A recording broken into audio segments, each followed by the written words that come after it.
Chapter 9. On your mark. She sees what sapiens do. The three large, angry beasts herded us through pitted hallways. My brain worked overtime, attempting to understand all the things going on around me.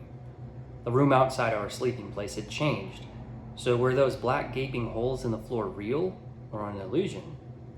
The halls themselves felt wide because the walls were so far out, but the space we could walk on was only 3 or 4 tiles wide. With all of us packed so tight, and me being small and below everyone's line of sight, I felt like I was in constant danger of being shoved off the edge.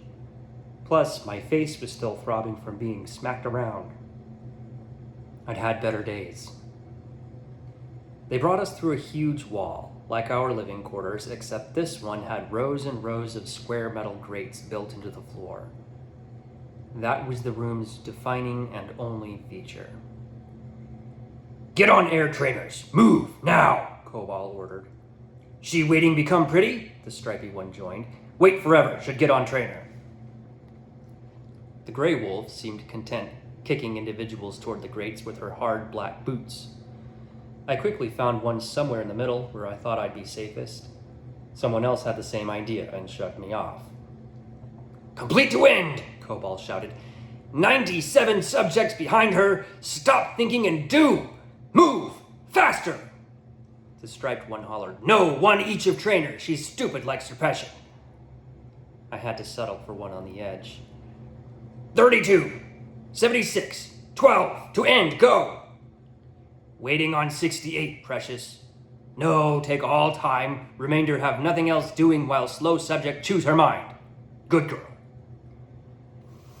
Gratitude of subject 84, now we do begin. Cobalt paced in between the orderly rows, paws clasped behind her back as the other two inspected us. Visors! Remove taste tab and nose cover. Put in pocket. Now, plug in and put on. Now. 21. Why is she not putting on visor?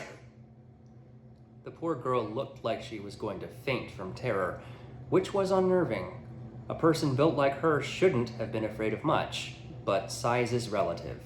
She would have had to look up to the coyote woman if she'd dared. I don't have it, she admitted. 21 don't have, the striped creature deadpanned. The spotted one snorted. What happens, 21? How will she go into shallow ether without visor? How will she experience augmented reality? Did she lose? Did she leave with her many other belongings? Cobalt knows is difficult of subject keeping track. All her possessions between visor and clothes is only in master's blessing she find anything. Is that happening next? Is she showing tomorrow naked? Wear her visor now. 21 was crying too hard to answer. Cobalt, repeat. Wear her visor. She managed to squeak, on my bed. The trainer threw her head back and made a gruff, howling sound. If Cobalt send her back, 21 thinks she find it. She follow orb and walk on bright floor, but knowing her intelligence, Cobalt thinks maybe she should send Erim with her, so she not jump off side and die. What she think? Is this best use of trainer? Does Erim need milk nurse her as well? 21 kept crying. What was she supposed to say? But Cobalt clearly expected an answer. Well, can she find way or not? 21 nodded. Then go! Hurry, group not waiting. The rest of us took advantage of the distraction to figure out how to take the nose and taste tab off our visors and plug them in. The parts came off easy enough, but at first I didn't see anything that looked like a plug. Then I discovered the floaty ball behind me had grown a 4-foot tail. It was a little frayed on the end, and there was a similar tuft of fabric on the back webbing of the visor. The two automatically blended together when you put them in reach. I pulled the visor over my eyes and made sure the ears were fitted, and it rested over my nose. I could hear and see again, like I wasn't wearing a visor. Neither was anyone else, but I could feel mine on my face. It was comfortable. I quickly forgot about it. Following exercise is short-stayed. Cobalt spat the words in bored rapid fire, reciting a script from memory. in which subject's strength and dexterity is evaluated by speed with which transport body, unaided and by foot or closest approximity. Approximation: said subject has a feet.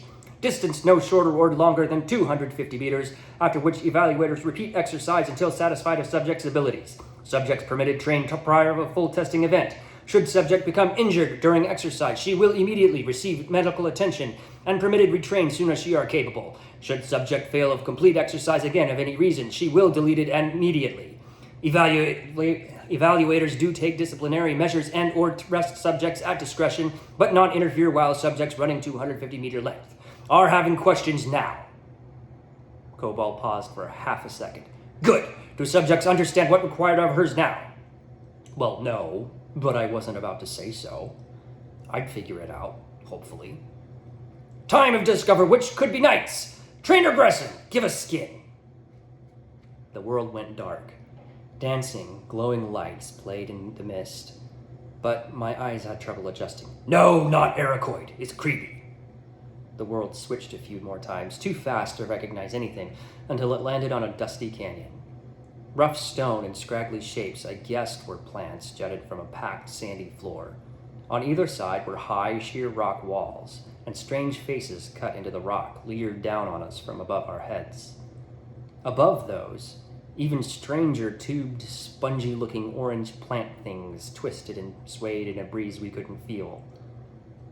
The sky was pink instead of blue, and a little too vivid. All the colors were, and all the edges were a bit too blocky to be real. A rattling sound kicked up every once in a while, not that I could hear it much, thanks to the barking, shouting trainers. Go, go, go, go! Run, run, go! Slow piece, dead piece, slow piece, dead piece. I had a problem. The hall, ditch, canyon thing stretched out basically forever, and the room we were actually in didn't. Like most other rooms in this crazy place, there was only a small cluster of hex tiles where we could walk. The rest at least looked like a long drop to no place. Since I didn't want to give anyone an excuse to do horrific, violent acts to my person, I needed to do what I was told. I didn't want to die either, so I compromised by shuffling forward, pushing my feet a little in front of me to make sure I didn't fall over the side of said drop-off, or smack into the wall if the pits were fake. This meant I was going much, much slower than the trainers wanted, but so was everyone else. They were not happy, which they communicated by screaming and hitting people. However, we were all much more concerned with not plummeting to certain death, and continued to move like a flock of especially nervous penguins. I did not find the edge, though, even when I was 90% sure I should have. I lifted my visor to see what was going on. I hadn't budged an inch. Despite having moved 100 steps or so, I was still standing on that metal grate. Or rather, I was hovering a few inches above the metal grate and kicking my feet in the air. So was everyone else, while Cobalt and the other two trainers casually paced between the grates, wearing visors of their own and barking non-stop.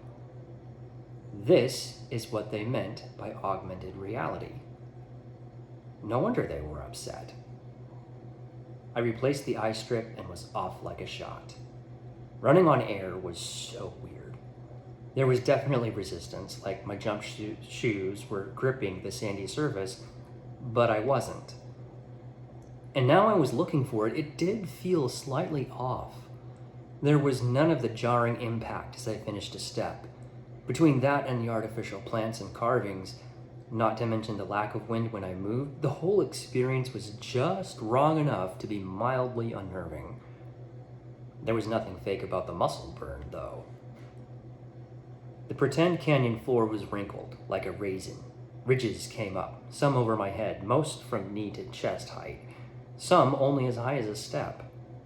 I stuck to the valleys, but that made the gray wolf upset. It came from nowhere, shouting, "Straight line! 250 meters, not 600! To make that one happy, I had to jump over ridges where I could. That significantly increased the burn. I checked behind me and everyone else was following my example. Between my early start and straight line, though, I was first to cross the line. A series of big white numbers appeared, hung in the air for a few seconds, then disappeared. Stayed too slow is not legitimate, Cobalt hollered while the other two yelled, Open mouth!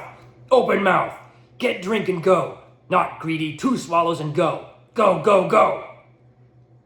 Someone slapped the back of my head. Open mouth! I did, and a lukewarm squirt of liquid flooded my mouth, making me choke. It had a nasty, bitter taste, not at all refreshing. Now go! So I was already tired, and my legs already felt a little weak. The trainers and most of the other girls had exceptionally long legs. I suspected some of them even ran track, and later confirmed my guess is accurate. I, on the other hand, am short. My legs are great for vault and for balancing on beams. They are especially good for layouts and flips. I'd compared myself to the taller girls in my gym. Just 1 or 2 fewer inches knocks off a ton of centripetal force, adding a full rotation on some skills. However, short legs are not for running. It seemed my first, longest heat was the only one I'd win. Ever. Faster, snot licker! Cobalt hollered, mere inches from my ear. She run as fat, neurologically deficient bird. Cobalt seen Gleamex go faster of 14. She looks of Chelonian Serpestion try of lick her own back. She embarrassment 14. She destroys Cobalt. I was running on the top of a ridge at that point, but a funky-looking bush was in the way. I tried to jump it, but didn't quite have enough clearance. My foot snagged, and I tripped. The sky, the carved faces, the canyon floor was all fake. The bush, however, was somehow real. So the fall was real, and my real brain informed me that my real face was about to be real smashed. It didn't. My feet didn't touch the floor, so my face didn't either. I bounced, my face breaking through the visual simulation so I could see the true floor for a bare second. I was stunned, not from pain, but sheer confusion. But that didn't last. Up! Up! Get up! Cobalt barked, punctuating each up with a blunt kick to my ribs. Over vegetation's her weak, flopping, light skinny Varpere? Not enough! Get up! She want a console? Get strong!